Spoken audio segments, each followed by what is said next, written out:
Hello, hello. Good morning, everyone. So, sa mga wala na kabaludurang, sa mga nangutanas ako, para ni sa inyuhan, para makastart na mo, maka-income diri sa Facebook Reels.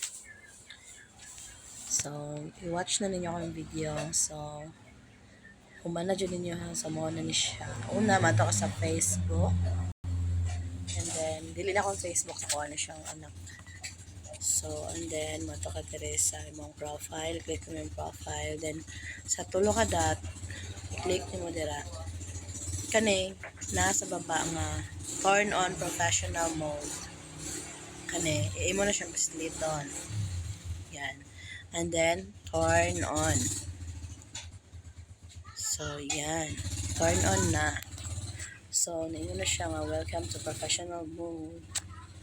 So, let more people discover your post. So, yan.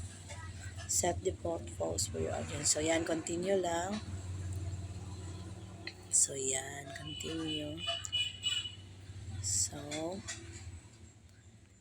and then, review. I-click mo review.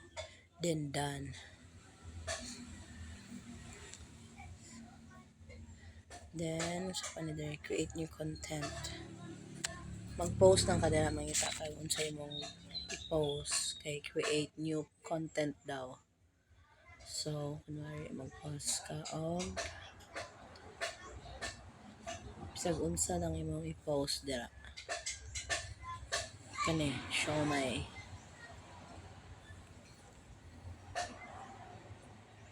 yan, i-post mo yan.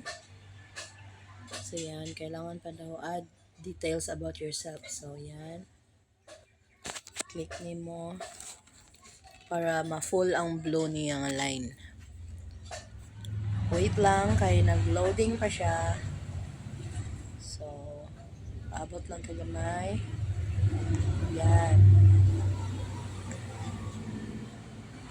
Lives in Davao City.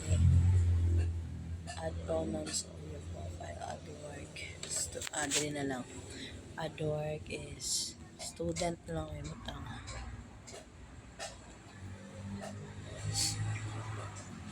Bibi pa mangguli akong anak, charot.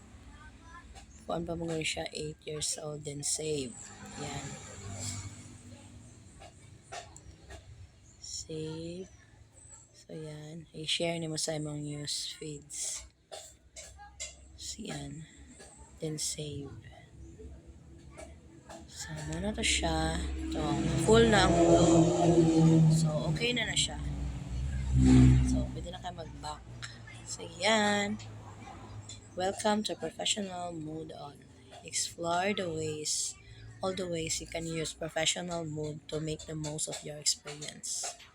Yan, kung gusto niyo matanaw ng guide, i-view guide lang. Yan. Get started. Then, so, yan.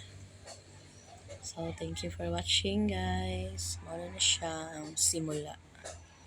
So, himo na mga videos sa reels, then lahi pa ang mga long video and short videos. So, thank you for watching, guys. Bye.